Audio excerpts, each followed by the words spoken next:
ఈ రోజు తిరుపతి నుంచి ఒక పెద్ద బ్రేకింగ్ న్యూస్ అయితే కనపడుతుంది. టీడీపీ నేతలు తిరుపతి సీటుని జనసేనకు కేటాయించాలని డిసైడ్ అయ్యారు.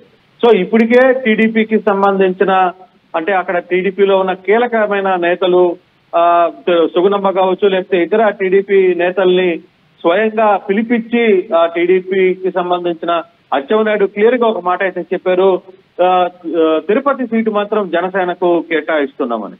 దీంతో ఒక్కసారిగా తిరుపతి సీటు మీద ఆశలు పెట్టుకున్న టీడీపీ నేతలందరూ కూడా జనసేన కార్యాలయం వైపు పరుగులు తీస్తున్న పరిస్థితి అయితే కనబడుతుంది. మధ్యాహ్నం నుంచి ఇదే తంతు జరుగుతుంది. చాలా మంది సడన్ గా టీడీపీకి సంబంధించిన టీడీపీ తిరుపతి సీటు ఆకాశిస్తున్న వాళ్ళందరూ కూడా జనసేన పార్టీ కార్యాలయానికి ఎందుకు వస్తున్నారా అనే విషయం అర్థం కాక చాలా మంది కొంత కన్ఫ్యూజ్ అయ్యారు. ఓకే, తిరుపతి సీట్ లేకపోతే జనసేనలో కలుద్దామని. కానీ ఇదే సందర్భంలో ఊకా విజయ్ కుమార్, తిరుపతికి టీడీపీ నేతలు ఉన్న ఎవరైతే ఊకా విజయ్ కుమార్ కూడా పవన్ కళ్యాణ్ ని కలిశారు. ఇందాక పవన్ కళ్యాణ్ ఆయనతో మాట్లాడి ఢిల్లీకి వెళ్ళిపోయిన పరిస్థితి. అయితే ఆరణి శ్రీనివాసులతో పాటు ఊకా విజయ్ కుమార్ కూడా పవన్ కళ్యాణ్ ని కలిశారు. వాళ్ళిద్దరు కూడా టీడీపీ జనసేన నుంచి తిరుపతి సీటుని ఆకర్షిస్తున్న పరిస్థితి అయితే కనబడుతుంది. అయితే ఇప్పుడు తిరుపతిలో ఇంతకాలంగా పనిచేసిన టీడీపీ నేతల పరిస్థితి ఏంటి అనేది ఇప్పుడు క్వశ్చన్ మార్క్ అవుతున్న పరిస్థితి అయితే ఉంది. మాజీ ఎమ్మెల్యేగా ఉన్న సుగుణమ్మ కూడా అవసరమైతే నేను జనసేనకు పోవడానికి కూడా సిద్ధంగా ఉన్నాను, నాకు సీటు కన్ఫర్మ్ చేస్తే ఖచ్చితంగా నేను తిరుపతి నుంచి పోటీ చేయడానికి జనసేన నుంచి సిద్ధంగా ఉన్నాను అని చెప్తున్న పరిస్థితి.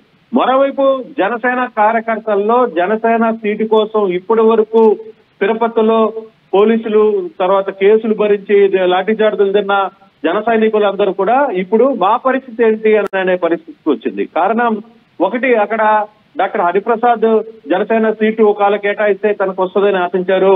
మరోవైపు కిరణ్ రాయల్, వీళ్ళిద్దరు కూడా చాలా కీలకంగా తిరుపతికి సంబంధించి ప్రతి యాక్టివిటీలో జనసేన తరఫున ఉండి పోరాటం చేసిన వ్యక్తులు. వీళ్ళిద్దరు కూడా ఇప్పుడు టికెట్లు రావు అని తెలుసుకున్న తర్వాత మా పరిస్థితి ఏంటి, మాకెవరు సమాధానం చెప్తారు అనే ఇష్యూ పెద్ద ఎత్తున ఇప్పుడు జనసేనలో అక్కడ గందరగోళమైన పరిస్థితి అయితే కనబడుతుంది. పవన్ కళ్యాణ్ మాత్రం ఢిల్లీకి వెళ్తూ తన సన్నిహితులతో మరో మాట చెప్పారు, మరో బాంబు అయితే పేల్చిన పరిస్థితి అయితే ఉంది. పవన్ కళ్యాణ్ ఒకటే చెప్పారు, ఓకే ఇప్పుడు ఇంత గందరగోళ పరిస్థితిలో నేనే పోటీ చేసే తిరుపతి నుంచి ఎలా ఉంటుంది అనే ఒక బాంబును పేల్చి ఆ దిశగా ఒక సర్వే చేయండి. పాత ప్రజారాజ్యం పార్టీ అంటే తన అన్న ఎమ్మెల్యేగా చిరంజీవి తిరుపతి నుంచి ప్రజారాజ్యం పార్టీలో ఎన్నికయ్యారు. అప్పుడు ఎవరైతే ప్రజారాజ్యం పార్టీలో కీలకంగా వ్యవహరించి తన అన్న గెలుపుకి ఎవరైతే కృషి చేశారో ఆ నేతలతో కూడా మాట్లాడండి అని చెప్పి ఆయన తన కార్యాలయ సిబ్బందికి చెప్పి ఆయన ఢిల్లీకి బయలుదేరిన పరిస్థితి. ఇప్పుడు జనసేన కార్యాలయం పూర్తి కూడా తిరుపతిలో సీటు విషయం మీద పూర్తిగా కూడా సర్వేస్ కి సిద్ధమైంది.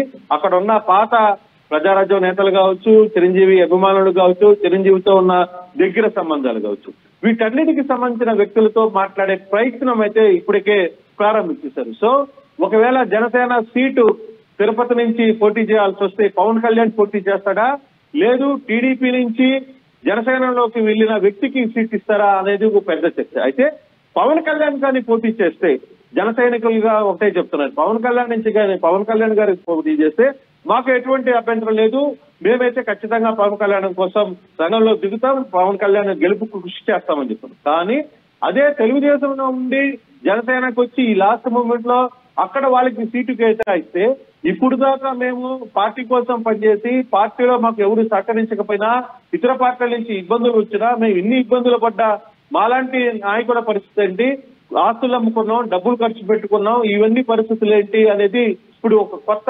చర్చకైతే నాంది కలుగుతుంది. జనసేన అధినేత మరి తిరుపతి సీటు విషయం మీద ఏ విధంగా ప్రస్తావిస్తారు. అయితే ఈ వ్యవహారం మరో 2 రోజులు సస్పెన్స్ గా కొనసాగే పరిస్థితి ఉంది. ఎందుకంటే పవన్ కళ్యాణ్ చంద్రబాబు ఇద్దరు కూడా ఢిల్లీకి వెళ్లిపోయిన పరిస్థితి. ఢిల్లీలో ఇప్పుడు ఢిల్లీ పెద్దలతో మాట్లాడే పరిస్థితి, బీజేపీ పెద్దలతో మాట్లాడే పరిస్థితి ఉంది.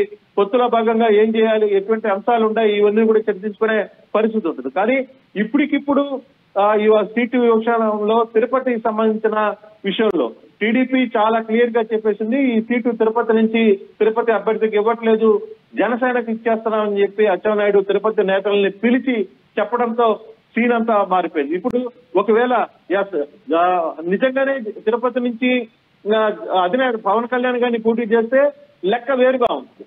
కానీ పవన్ కళ్యాణ్ పవన్ కళ్యాణ్ అక్కడి నుంచి పోటీ చేయక తిరుపతి నుంచి వేరే అభ్యర్థులు అంటే తెలుగుదేశం నుంచి వచ్చిన అభ్యర్థులకు కానీ సీట్ ఇస్తే, ఒకవేళ ఉకా విజయ్ కుమార్కి ఇచ్చినా, లేదు సుగుణమ్మకి ఇచ్చినా, ఇంకో థర్డ్ పార్టీకి ఇచ్చినా మా పరిస్థితి ఏంటి? అక్కడ ఇంతకాలంగా పనిచేస్తున్న డాక్టర్ హరిప్రసాద్ అదే విషయం అంటున్నారు, కిరణ్ రాయల్ అదే అనుకుంటున్న పరిస్థితి.